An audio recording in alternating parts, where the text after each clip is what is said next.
Hello, my name is David Baisden, and I am a former student of Bailey Ridge School. I went there for 7 years. I started out in 1959 and broke my leg in 61 and had to repeat the third grade and finished up in the spring of 67. Uh, have a million stories about the school, great kids, uh, great time. And I mean, it had effect on my whole life. Uh, the teachers, the students, what I learned there in the classroom and outside the classroom.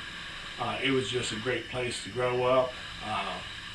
We were, you know, pretty much most of us were coal miners' kids, dirt poor farmers. Nobody had a lot of money, but we felt like we were rich. I thought we were rich when we were kids, and because we were carrying potatoes and milk and everything else to neighbors that had less, and that made us feel like, well, we must really be, overabundant, which we did have extras, and I had great parents, and the school environment there being a one-room school. After in the fourth grade, after I broke my leg, I was in a different class, and in the third grade, and so when I started, back, it was just me and Donna Wagner in the fourth grade, fifth grade, and sixth grade.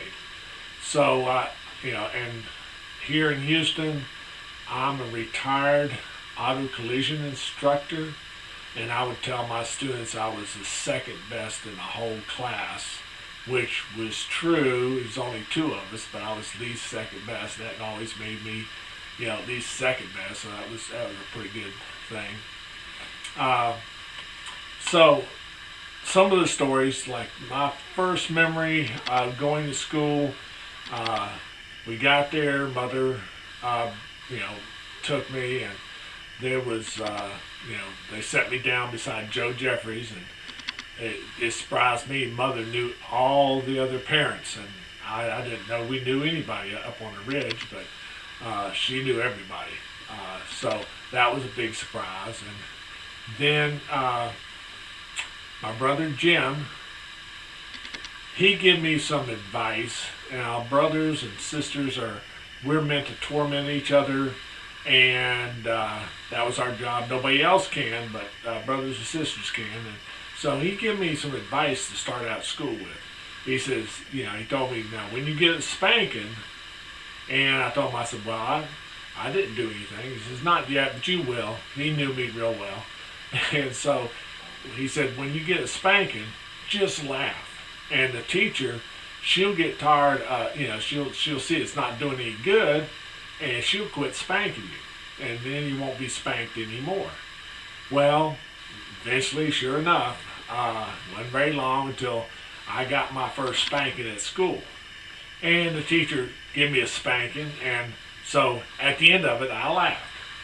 Well, she said, well, you think that's funny? She was lifting me off the ground with that paddle. And the only person who was laughing was my brother, So, it didn't turn out real well. That wasn't real good advice, but he thought it was really funny, And as I said, that's what brothers are for. I'd do the same thing to him if I could, and we had all kinds of things happen.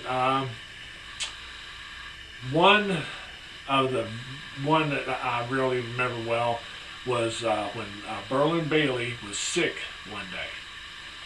And that day, the teacher kept trying to teach class at the front, which was, Mrs. Bowl. She's in front of the classroom, and this bright light came in right in her eyes. Well, she moved over, and the bright light followed her right in her eyes, again.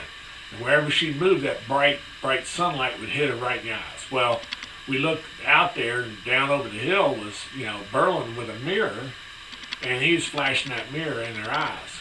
Oh, she was mad. We knew he's going to be in trouble when he got back to school, because he's supposed to have been sick, and here he is outside, flashing that mirror in our eyes. Well, that afternoon we had a recess, and we were out in Manley's field, as all of us, playing, and a rock come sailing at us, and we looked around, and there's nobody there. I mean, nobody within range to throw a rock. And we looked and looked, and it's like nobody. And so we went back playing, and pretty soon another rock came by.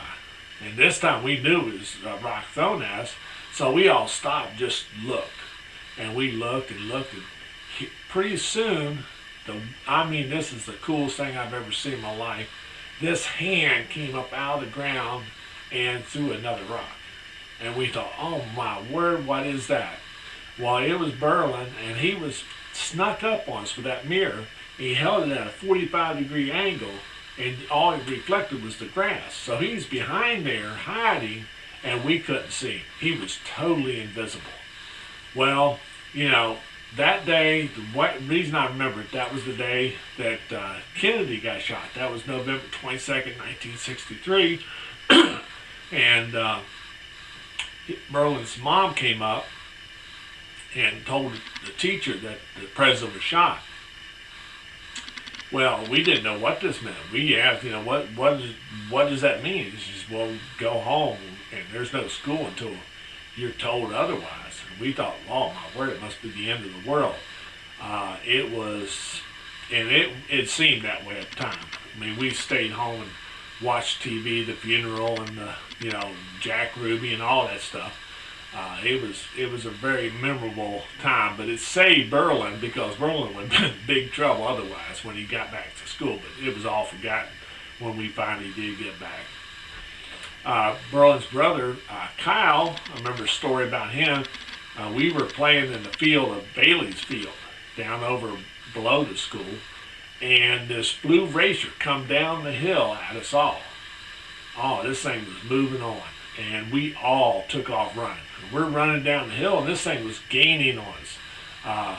And Kyle, he said, now, when I count to 3, everybody turn right and run right.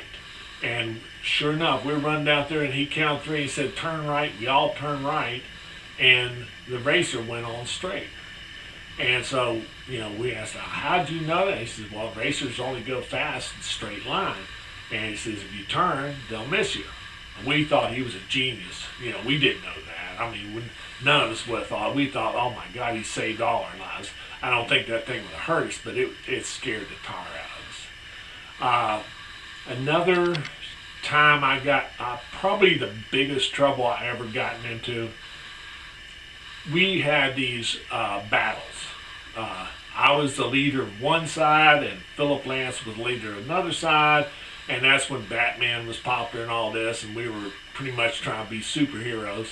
So that weekend, I built a suit of armor. I used soup cans and cut them and put them around my arms and legs, and then tied them with baling twine so they'd stay. So I put a set of clothes on and put all these soup cans. I took an old stove pipe and flattened it out and made a chest plate out of it. And I put all that underneath my coat. It was cold weather. So I put it underneath another pair of pants and my coat. So I'm totally armored. And so we get in this big battle. I mean, it's all probably my idea. And, we get called in, of course, teacher gets us in there, the ringleaders, me and Philip. And then she finds out I got a suit. I mean, how do you explain a suit of armor? I'm totally in a suit of armor. I mean, I look like the Tin Man, but me and Philip, we got detention for 2 weeks. We had to stay in recess and lunch and looking at everybody else out the window, and that wasn't too good. That was probably the biggest thing that I got in trouble about.